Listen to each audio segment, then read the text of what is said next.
At just this age, Lil Noonie has become one of the most talked about young names in Chicago drill, just like Fully Chop. From non-stop trolling on social media to getting caught up in street beefs with some of the city's most active crews, his name keeps making headlines. Some see him as the next big star, while others believe he's moving too reckless for his own good. But how did a teenager become one of the most controversial figures in Chicago's drill scene? And why does it seem like he's beefing with almost everybody? Let's get into it. Lil Noonie grew up on Chicago's South Side, around 147th Street, where violence became part of his life.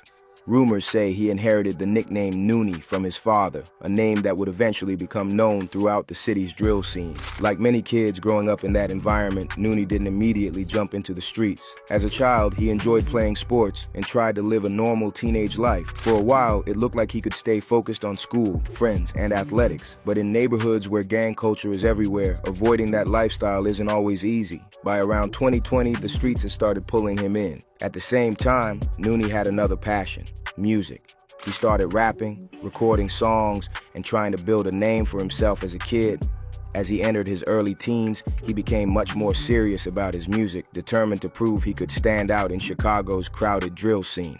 But like many drill artists, his music reflected the environment around him. His songs often included shots at rival crews, references to ongoing street beefs, and lyrics about the life he was living. Alongside close associates like Glockboy Stank and Nardo Drills, Noonie built a reputation for making aggressive drill records that quickly caught the attention of fans across Chicago. Before long, he wasn't just another young rapper. He had become one of the city's fastest rising and most controversial teenage drill artists. As time went on, Lil Noonie's name started buzzing across Chicago. With every new release, he gained more fans, but he also found himself getting pulled deeper into the street beef. The more his name grew, the more enemies he seemed to make. One of the biggest moments came when he released the collaborative diss track, Shark Business. The song was widely viewed by fans as a response to ongoing shots from rivals, including Fully Chop, Q50 with Lil 50, and others. From that point on, he wasn't just another young rapper trying to make it out of Chicago. He had become an active participant in one of the city's most talked about beefs between 147 Sharknam Gang and PGF. To understand Lil Noonie's story, you first have to understand the neighborhood he comes from. Noonie is closely associated with 147, a Southside Chicago alliance that has built a reputation for having some of the city's most active young members. One of the best-known faces connected to that circle is Glockboy Bobo, a rapper whose name frequently comes up whenever people talk about 147. The 147 movement isn't just one single block. It's an alliance made up of different crews that have long-standing ties to neighborhoods across Chicago's South Side.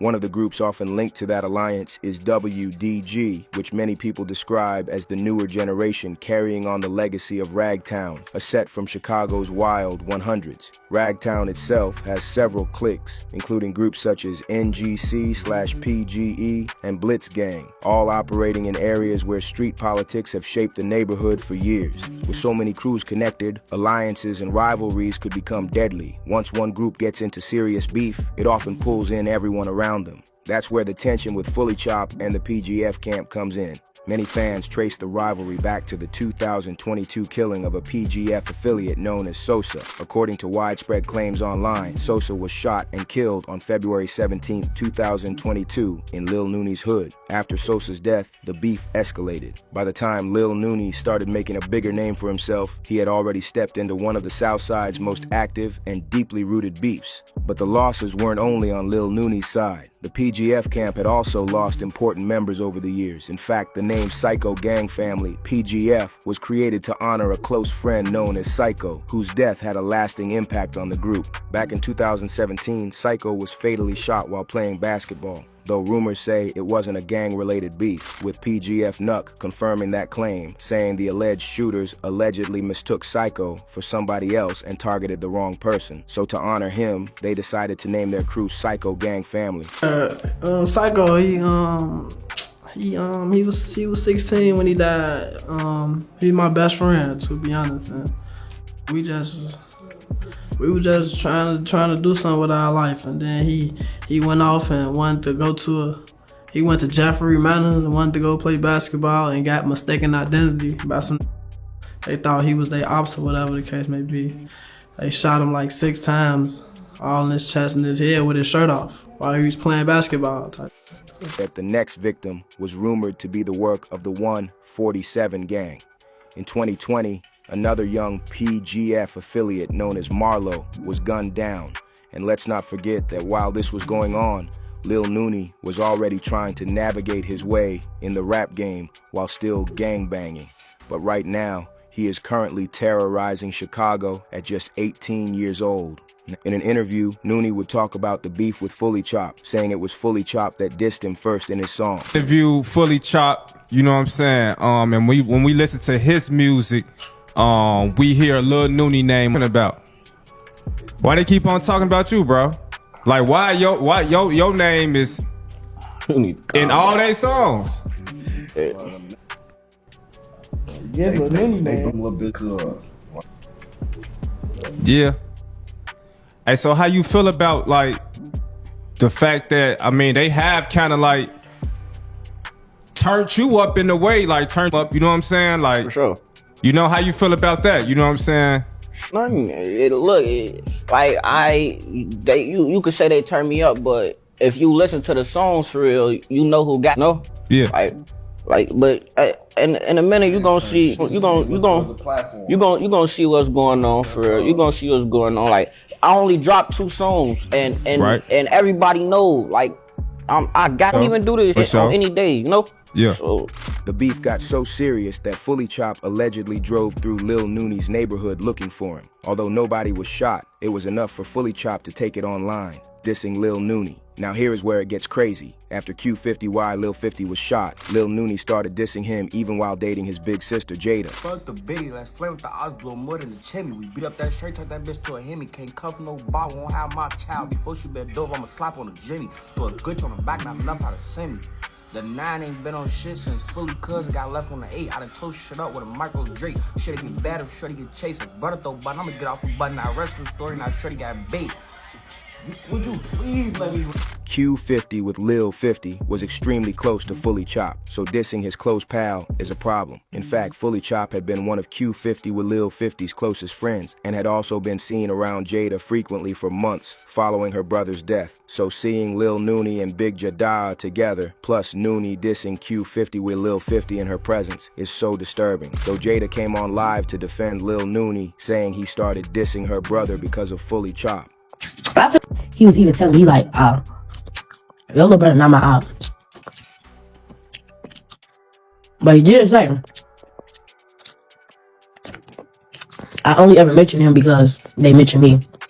And y'all, let me tell y'all this. I feel like a lot of people don't be mean and shit. I feel like it be forced to say fuck 50, like, because it's a trend. That's how I feel like about the shit. Like, a lot of people say that shit. Fans even say that shit. Like, I don't pay their ass no mind. Why? Because y'all ass don't fucking know him. Y'all ass never seen him a day in y'all fucking life. Like, it's so many motherfuckers around this bitch who say fuck 50. And why they say fuck 50? Because of some niggas 50 thought that was his homie. That's why they did him. If Fully Chop was to get into it with a nigga right now, what they doing? Oh, L50. Out back. No explanations. They doing that because 50, that's the only motherfucking name that people know. Like, don't nobody know Fully Chop for nothing else. He was even telling me like, your little brother not my op. Now this situation involved 2 things. It's either Jada is trying to get close to backdoor Noonie because she and Fully Chop were locked in while his brother was alive, or she's just with Noonie for the bag and trying to survive. Well, it makes many wonder how you would go from placing money on the heads of those responsible for your little brother's death, demanding a get back, to later being seen hanging around and effing the ops that dissed your brother. That's that. But Noonie was never only dissing and trolling Fully Chop. Lil Noonie's name also became linked to an ongoing feud with 4 Block Lil Marie, another young rapper who was active in Chicago's street scene. According to stories shared online, the issue started because people in Noonie's circle believed Lil Mari was playing both sides. One day he would be seen around one group, and the next day he would be spotted with people they considered rivals. That didn't sit well with Noonie and his crew because why would you be claiming 2 sides? They reportedly warned Lil Mari that moving back and forth between opposing circles was dangerous and could make people question where his loyalty really stood. In neighborhoods where alliances matter, being seen with both sides can quickly create distrust. As the rumors spread, the relationship between Lil Mari and Noonie's camp reportedly fell apart. 147 has ties to the Wentworth mob, and Wentworth is connected with the 808 mob, both of which are known enemies of Rack City. Now, Lil Mari reps both Takedown Gang, TDG, and Rack City, two sets based out of the 4-block area. Their main territory stretches from 93rd and Eggleston Street to 94th and Emerald Avenue. That whole chain of connections means just because you're cool with one crew doesn't mean you're safe from the others. In Mari's case, being around 147 gave him a false sense of security. The truth is, the people he thought were his friends might have just been waiting for the right time to get at him. It's alleged that this backdoor happened because he made a song with Fully Cheat PP, and because he rolls with everybody, including Lil Noonie's ops, they decided to jump on him. Lil Mari and Noonie's situation is a little complicated because, according to Noonie, he actually knew Lil Mari from way back in school. They grew up around each other, supported each other, and even used to hype each other up when it came to rap and gang life. You got any music coming with 4-block Lil Mari or nah?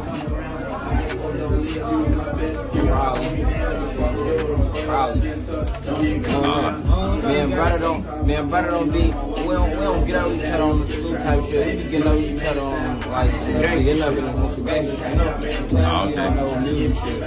But we around out here at one time too. But yeah, since y'all turn right now, it's only right y'all can make a little song, turn the streets up. We was in school together. We was in school together. He was rapping that shit. I told him he had that shit. Then I was rapping that shit to him. He telling me, bro, he been had that shit. He was rapping Oh, word.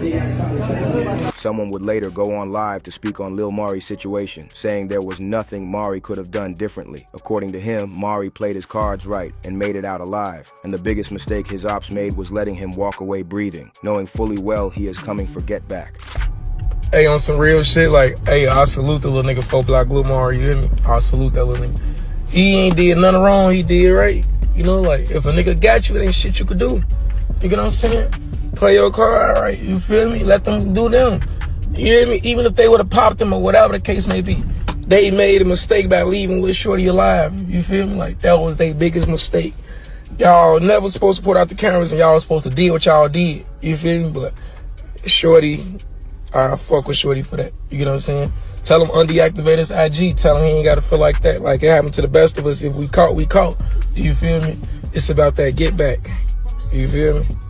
After the backdoor incident, Lil Marie jumped on IG, posting an emoji that seems to hint that he was ready to make his ops feel the hurricane and trying to get back. Lil Noonie would clap back on live, dissing Lil Mari, saying he didn't get back, that he just got another pipe. Noonie claimed he'd known Lil Mari since school and even beat him up on the bus, and also added that he watched Mari switch gangs. If you like this video,